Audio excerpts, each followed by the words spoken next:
ఓం నమో వీరబ్రహ్మణి. జై వీరబ్రహ్మ జై గోవిందమాంబ జై. జై వీరబ్రహ్మ జై అచలానంద స్వామి జై. నా పేరు ఈశ్వరరెడ్డి, బ్రహ్మంగారి మఠం. రోజు కూడా SVB channel, Virat VBS channel ద్వారా కొన్ని ఆధ్యాత్మిక కార్యక్రమాలు, జగద్గురు శ్రీమద్ విరాట్ పోతులూరు వీరబ్రహ్మేంద్ర స్వాముల వారికి సంబంధించిన అనేక అంశాలు, తోట్లపల్లి అచలానందాశ్రమ పీఠాధిపతులు విరజానంద స్వాముల వారి ప్రసంగాలు, వాటితో పాటు కొన్ని ఆధ్యాత్మిక విషయాలు, తదితరములు మీకు అందజేస్తున్నాం. ఈరోజు ఒక ప్రత్యేక విషయాన్ని మీకు తెలియజేయాలని వీరబ్రహ్మేంద్ర స్వాముల వారి భక్తులకు తెలియజేస్తున్నాం. జగద్గురు వీరబ్రహ్మేంద్ర స్వాముల వారు బనగానపల్లెలో గరిమరెడ్డి అచ్చమ్మ గారింట గోపాలనం చేస్తూ అక్కడ కాలజ్ఞానాన్ని రచించారు రవ్వలకొండలో. అది పూర్తయిన తర్వాత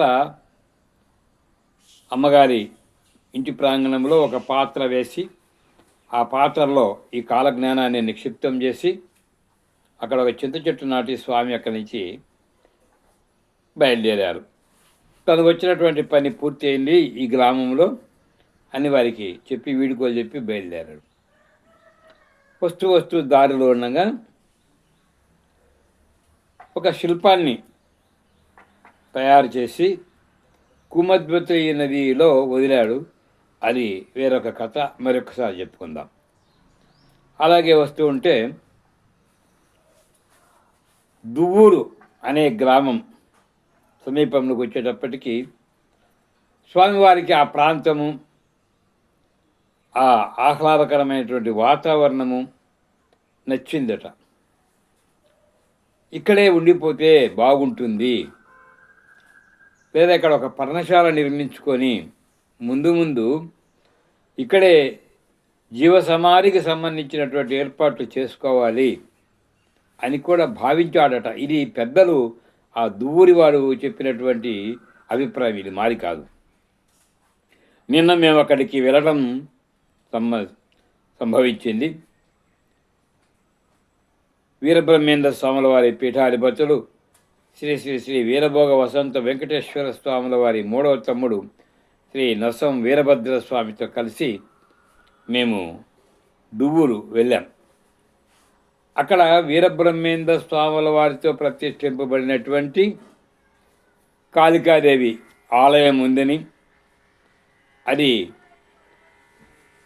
పడుబాటు పడిపోయిందని, పూజలు లేకుండా నిలిచిపోయాయని, దాన్ని మళ్ళీ దువ్వూరు వాస్తవ్యులు పునర్నిర్మించారని తెలుసుకొని దాని యొక్క విశిష్టత గురించి తెలుసుకోవడానికి మేము వెళ్ళాం. పాత ఫోటోలు కూడా కొన్ని లభ్యమయ్యాయి, అవి తర్వాత మేము చూపిస్తాం.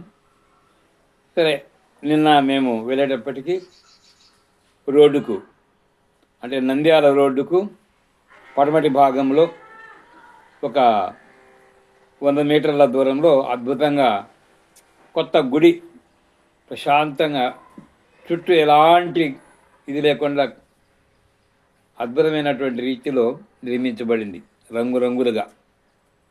అక్కడికి వెళ్ళాం. అక్కడికి వెళితే మేము ఇక్కడ వెళ్ళినప్పుడు ఆ దేవాలయం పొడబాటిపోయిందనేది విన్నామే, కానీ ఇంత పునరుద్ధరణ జరిగిందని తెలియదు. అక్కడికి వెళ్తే అక్కడ ఒక పెద్ద ఆవిడ ఉంది, ముసలావిడ, సుబ్బలక్ష్మ గారు, రామలక్ష్మ గారు. దాదాపు ఈ 30-40 సంవత్సరాల నుంచి కూడా అక్కడే ఉందట. ఏమిటి ఆమె ప్రత్యేకత అంటే, అమ్మగారు అప్పుడెప్పుడో బ్రహ్మంగారి మఠం వచ్చి స్వామిని దర్శించుకొని తదుపరి ఈశ్వరీదేవి మఠంలో అమ్మవారిని దర్శించుకొని వాళ్ళ చెల్లెళ్ళ సమాధులన్నీ దర్శించుకొని రాత్రి అక్కడే విశ్రమించిందట. అంటే ఇది ఆ పెద్ద ఆమె చెప్పినటువంటి విషయము. ఆమెకు కలలో ఈశ్వరమ్మ గారు సాక్షాత్కరించి దువ్వూరులో ఉత్తరపు వైపున దువ్వూరుకు ఉండేటువంటి ఒక దేవాలయంలో మా జేజినాయన ప్రతిష్ఠించినటువంటి కాళికాదేవి ఉంది. అది ప్రస్తుతము చీకటిమైపోయి చెట్లు తుప్పలతో పెరిగింది. అక్కడ వెళ్ళి దాన్ని శుభ్రం చేసి దీపం వెలిగించు అని చెప్పి అమ్మవారికి స్వప్నంలో సాక్షాత్కారమే చెప్పిందట. ఆ ప్రకారం ఆమె ఓహో ఏదో నాకు అమ్మవారు ఇలా చెప్పారు కదా చూద్దామని చెప్పని వెళ్ళింది.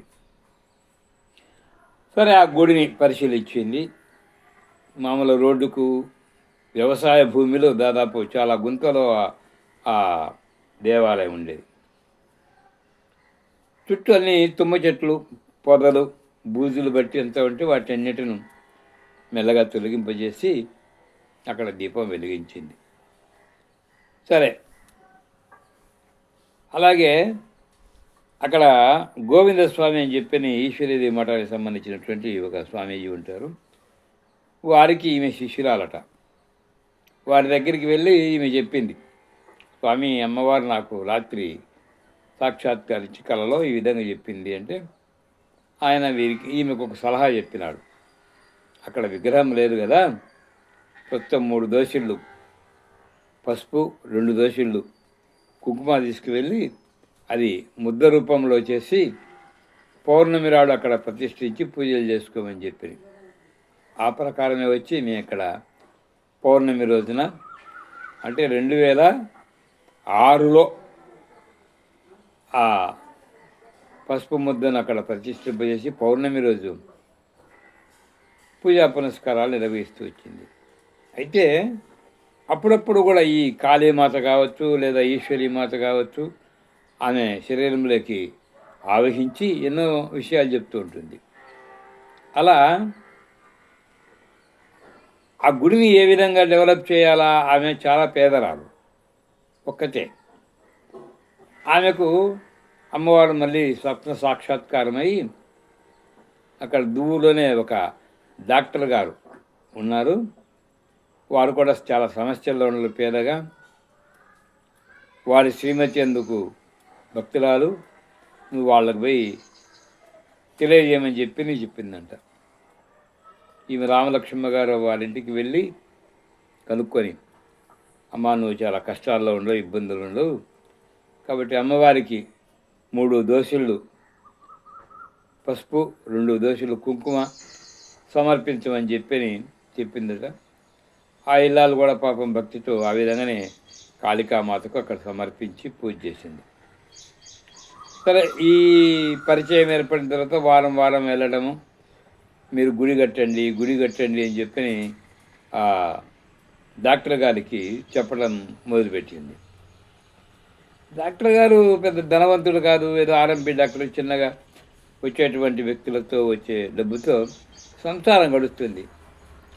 ఈమె రబ్బా నన్ను కాళికాదేవి దగ్గర గుడి కట్టమంటుంది, గోపురం నిర్మించమంటుంది, గోడలు నిర్మించమంటుంది, అది నాకు అక్కడ సాధ్యమవుతుంది అని చెప్పని ఆయన ఈమె మాటలు నమ్మేవాడు కాదు. నమ్మకుండా పోవటమే కాకుండా వాళ్ళ భార్య కూడా చెప్పేవాడట, ఈమె ఇంట్లో వెంటబడి రోజు అడుగుతూ ఉంది, ఆమె మాటలను నమ్మాకు, నువ్వు అసలు ఇంటి దగ్గరికి రాలేయాకు అని చెప్పినట్టు ఆయన డాక్టర్ గారు. సరే, ఏమైనా ఈ రామలక్ష్మమ్మ గారు పట్టు విడవకుండా రోజు వెళ్ళడం, మీరు గుడి కట్టండి, గోపురం కట్టండి, కడతారు, అమ్మవారు ఆజ్ఞలు ఇచ్చింది అని చెప్తా ఉన్నది. సరే, ఈలోగా 10 మంది శిల్పులు వస్తారు, గుడి నిర్మాణం చేపించమని చెప్పి అమ్మగారు మళ్ళీ ఈమెకు కళ్ళలో కనిపించి చెప్పారట. ఆ ప్రకారము మళ్ళీ రోజు 10 మంది ఎక్కడి నుంచో శిల్పులు వచ్చి ఇక్కడ దేవాలయం నిర్మాణం చేయాలట, అమ్మవారు ఆజ్ఞాపించినారని తెలిసింది అని అమ్మగారి గారికి వస్తే, అప్పుడు ఆమె ఏం చేసింది, గుడి కట్టేది ఆయన పలానా ఆయన డాక్టర్ గారు, వారిని పోయి అడగండి అట. వీరు అక్కడికి పోయి ఆయన అడిగారు, మేము గుడి పెట్టడానికి వచ్చామండి, గోపురం ఎందుకు కడతాము అమ్మవారి దగ్గర అని. అయ్యో, నేను ఎక్కడ కడతాను స్వామి, నాకేమంత శక్తి ఉందా, లక్షల డబ్బు నా దగ్గర ఎక్కడ ఉంది, కాబట్టి నా వల్ల కాదు అని చెప్పాడు. మరి అమ్మవారి ఆజ్ఞ ఏందయ్యా, మరి నీ దగ్గర ఇవ్వమని చెప్పారు, మీరేమని చేస్తారని. సరే, ఇది ఏంది, ఎందుకు ఈమె నా మీదే పేరు చెప్తోంది, నన్నే గుడి కట్టమంటుంది, కారణం ఏమిటి, అయినా నా దగ్గర గుడి కట్టేంత స్తోమత లేదు కదా, ఎందుకు చెప్తోంది అని. సరే, ఎలాగో తప్పించుకునే దానికోసం ఓ 10 రోజులు తర్వాత ఆగిరమ్మని ఆ శిల్పులకు చెప్పాడట. 10 రోజుల తర్వాత మళ్ళీ ఖచ్చితంగా 11వ రోజు ఈ శిల్పులందరూ ఆయన దగ్గరికి వెళ్ళారు. గుడి కట్టడానికి ప్రారంభం చేయడానికి డబ్బులు సేకరించమని చెప్పారు. అప్పటికి మళ్ళీ ఏదో తప్పించుకోవడానికి లేపడానికి అని చెప్పాడు. ఏమైనా ఆయన దగ్గర డబ్బులు లేదు, ఆయనకి ఇష్టము లేదు. ఏదో ఆ ముసలామె ఏందో చెప్తుంది గుడి కట్టమని, ఆ మాటలు నమ్మేదానికి లేదని చెప్పని అనుకుంటున్నాడు. ఆ రోజు ఆయన ఇంట్లో నిద్రపోతున్నాడు. నిద్రపోతుంటే అర్ధరాత్రి సమయంలో వాళ్ళ కూతురు లేపిందట నిద్ర. ఎవరిని? డాక్టర్ గారిని. నాన్న, నీ కోసం బయట ఎవరో పిలుస్తున్నారు వైద్యం కోసము అని చెప్పి నేను తండ్రిని లేపింది. ఇవేటప్పుడు ఎవరు ఉంటారు? మా అర్ధరాత్రి అప్పుడు రోగాలు ఎవరు వస్తారు, ఎక్కడికి వస్తారు వీడికి? కాదులే, ఎప్పుడు లేదు కదా అంటే, లేదు నాన్న, ఎవరో పిలిచినట్టుంది చూడు అని చెప్పారు. ఆయన తలుపు జరుగుతుందని చెప్తే ఎవరు కనిపించరా. ఏదో అనుమానం జరిగింది అనుకో. ఎవరు పిలిచింటారు ఇవేటప్పుడు రోగులు అని చెప్పి నా పక్కనే హాస్పిటల్ ఆయన్ని. అక్కడికి వెళ్ళేటప్పటికీ అక్కడ ఒక 15 మంది రోగులు అరుగు మీద కూర్చొని వీళ్ళ కోసము ఎదురు చూస్తున్నారట. ఏమయ్యా, ఎవరంటే పక్క ఊరికి వచ్చామండి, ఈమెకు జ్వరం వస్తుంది, ఆరోగ్యం బాగలేదు, అర్జెంటుగా డాక్టర్ దగ్గరికి వెళ్ళమని చెప్పారు, వచ్చాము. ఇక్కడికి వస్తే ఎవరో కనిపించే డాక్టర్ గారి ఇల్లు అంటే నేను పోయి చెప్తారేమని చెప్పాను అన్నది ఒక అమ్మాయి. తర్వాత మీరైతే వచ్చి ఇప్పుడు ఇది అవుతున్నారు అని అంటే, ఓహో, ఆ అమ్మాయి లేపింది కారణం ఏదో ఉంటుంది, ఇదేమనుకొని సరే రెండు లోపలికైనా ఆసుపత్రిలోకి వెళ్ళి తీసుకొచ్చి వాళ్ళకు జ్వరం తగ్గేదానికి, మిగతా డబ్బులు దెబ్బేదానికి ఏదో ఇంజక్షన్లు, సూదులు, మందులు ఇచ్చేసి వెళ్ళిపోము. వాళ్ళందరూ కలిసేప్పుడు 3,000 రూపాయలు డబ్బులు ఇచ్చారట. ఆయన ఉదయం నుంచి సాయంత్రం వరకు వైద్యం చేసినా కూడా ఎప్పుడు 500 600 రోజుకు వచ్చేదే కనిష్టం. అది సంసారానికి వాడుకుంటే జరిగిపోతున్నటువంటి వాడు. అలాంటిది ఈ అర్ధరాత్రి పూట వీళ్ళు వచ్చి 3,000 రూపాయలు నాకు డాక్టర్ ఫీజు కింద ఇచ్చారని చెప్పని ఆలోచించారు. ఓహో, ఇది అమ్మవారి ప్రభావం ఉన్నట్టుంది అని చెప్పని మళ్ళీ రోజు హాస్పిటల్కి పోతే కనీసము రోజు 5 మందో 10 మందో పేషెంట్లు ఉండేటువంటి సమయం నుంచి మధ్యాహ్నం కల్లా 100 మంది హాస్పిటల్ దగ్గరికి నాకు వైద్యం కోసం వచ్చారట. ఇదేంటి ఇప్పుడు లేదు, ఇంతమంది నా హాస్పిటల్కి వచ్చారని చెప్పి నేను అందరికీ వైద్యం చేశాడు. సరే, ఆ వైద్యంలో సాయంత్రం వరకు తీరిక లేకుండా 5,000 రూపాయలు వచ్చిందట ఆయనకు. ఆశ్చర్యపడ్డాడు. 500 600 వచ్చేటువంటి వ్యాపారం ఇదేందయ్యా, రాత్రి నుంచి ఇట్లా జరుగుతుంది, రాత్రి 3,000 ఒకరు ఇచ్చిపోయారు, ఇప్పుడేమొచ్చి దాదాపు 5,000 రూపాయలు వసూలు అయిందని చెప్పని ఆ శిల్పులను రమ్మని చెప్పని దానికి తోడు ఇంకొకరు కొంపేసి 10,000 రూపాయలు వాళ్ళకి ఇచ్చి పని మొదలు పెట్టండి అంట.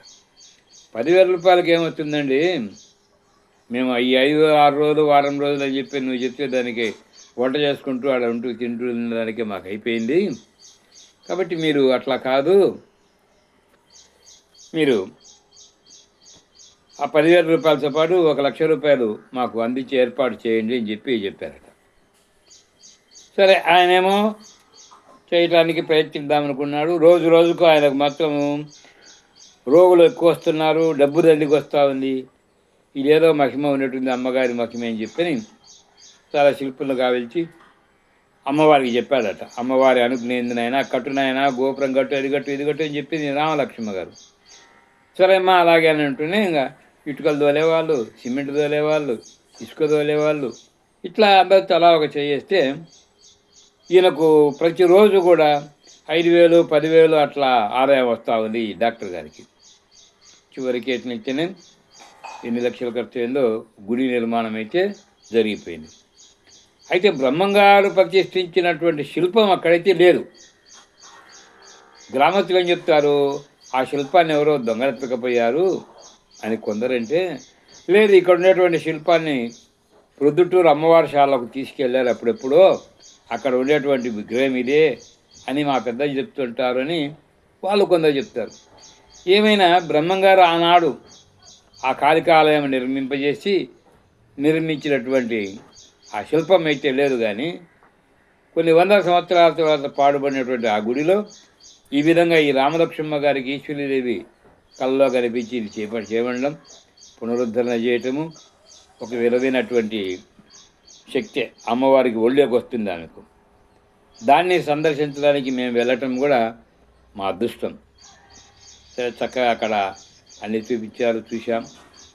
మరి ఆ డాక్టర్ గారితో మిగతా విశ్వబ్రాహ్మణ సంఘ సభ్యులు రవి గారు మిగతా వాళ్ళందరితో కలిసి భద్రుడు గారు అక్కడ అన్ని చర్చించి వచ్చాం. నిజంగా చాలా అదృష్టం. దువ్వూరు నగరంలో అమ్మవారి కాళికాలయము ఉంది అని చెప్పి ఎప్పుడో వినడమే కానీ మేము ఎప్పుడు చూడటం జరగలే. ఇప్పుడు ఆ అదృష్టం కలిగింది. అట్లే అల్లాడిపల్లె వీరభద్రస్వామి విగ్రహాన్ని కూడా స్వామివారు శిల్పీకరించి చేసింది అది. కాబట్టి దువ్వూరు వారు ఆనవాయితీగా వస్తున్నటువంటి ఆ కథను ఈ విధంగా వాళ్ళు చెప్పారు. కాబట్టి ప్రస్తుతం ఇంకా ప్రయత్నం జరుగుతుంది. ఆ చుట్టుపక్కల స్థలము దానికి దారి కోసం ఏర్పాటు చేయవలసి ఉంది. ధ్వజస్తంభం ఒకటి ఏర్పాటు చేయవలసి ఉంది. దాని విషయమే కొన్ని విషయాలు నిన్న చర్చించి వచ్చాం. త్వరలో ఆ 10 మందిని కూర్చోబెట్టి ఇంకా ఆ గుడిని అభివృద్ధిపరిచి ఒక శిల్పాన్ని ఏర్పాటు చేయటము, లేదా అమ్మవారి అనుగ్రహం ఉన్నట్టుగానే అదే ప్రకారంగా పసుపు ముద్ద కుంకుమ ముద్దతో కార్యక్రమాలు జరిపించడం అనేది చెప్తారు. అలాగే గత సంవత్సరం దసరా ఉత్సవాలు జరిగేటువంటి 9 రోజుల తర్వాత మొట్టమొదటిసారిగా అమ్మవారి గ్రామోత్సవం నిర్వహించారంటే చాలా అద్భుతంగా. విశ్వబ్రాహ్మణులు అందరూ కలిసి చాలా అద్భుతంగా జరిగింది సార్ అని చెప్తారు. కాబట్టి ఈ కాళికాదేవి ఆలయాన్ని చూడదగ్గరే. ఎందుకంటే బ్రహ్మంగారు ప్రతిష్ఠించినటువంటి ప్రతిష్ట కాబట్టి ఆ దేవాలయానికి ఇంకా ముందు స్థల సేకరణ, ధ్వజస్తంభము ఇలాంటివన్నీ చేయవలసిన పని ఉంది. వాటన్నిటికి వీరబ్రహ్మేంద్ర స్వాముల వారి భక్తులందరూ కూడా దానికి సహకరించాలని మేము కూడా కోరుతున్నాం. త్వరలో ఒక కార్యాచరణ కార్యక్రమం ఏర్పాటు చేసి మిగతా విషయాలు కూడా చెప్తాము. ఈ చారిత్రక అంశాలన్నీ కూడా అక్కడ ఒక ఫ్లెక్సీ బోర్డులో వేసి పెట్టినారు. దాన్ని కూడా మీకు త్వరగా అందజేస్తాం. కాబట్టి ఆ కాళీదేవిని ఒకసారి దర్శించుకోండి. కోరిన కోరికలు అక్కడ తీరుస్తుందని చెప్పి ప్రతి మంగళవారము, శుక్రవారం రోజు అమ్మవారి దగ్గరికి ఎక్కువగా తమ బాధలు చెప్పుకోవడానికి వస్తారంట. ఆరోగ్యరీత్యా కావచ్చు, సంతానం రీత్యా కావచ్చు, ఏ కోరికలు కోరినా తీరుతుందని చెప్పి అమ్మగారు అక్కడ చెబుతున్నారు. కాబట్టి మీరు ఒకసారి దర్శించుకోండి. అలాగే ఈ విషయం మీకు నచ్చినట్లయితే మా విరాట్ VBS ఛానల్ను లైక్ చేయండి, షేర్ చేయండి, సబ్స్క్రైబ్ చేయండి. ఇది ఇంకా 10 మందికి తెలిస్తే ఆ గుడి నిర్మాణానికి బ్రహ్మంగారు ప్రతిష్ఠించినటువంటి ఆ ప్రతిష్టకు మనము భంగం కలిగించకుండా గొప్పగా ఈ కార్యక్రమం నిర్వహించాలని కోరుకుంటూ ఓం ప్రశాంతి. ఓం నమో వీరబ్రహ్మనే. జై వీరబ్రహ్మ జై. జై వీరబ్రహ్మ జై. గోవిందమాంబ జై. జై వీరబ్రహ్మ జై. అచలానంద స్వామి. తప్పనిసరిగా సబ్స్క్రైబ్ చేయండి ఛానల్ను విరాట్ VBS. మరిన్ని విషయాలతో త్వరలో మీ ముందుకు వస్తాం ఈ ఆలయాన్ని గురించి. అంతవరకు సెలవు. నమస్తే.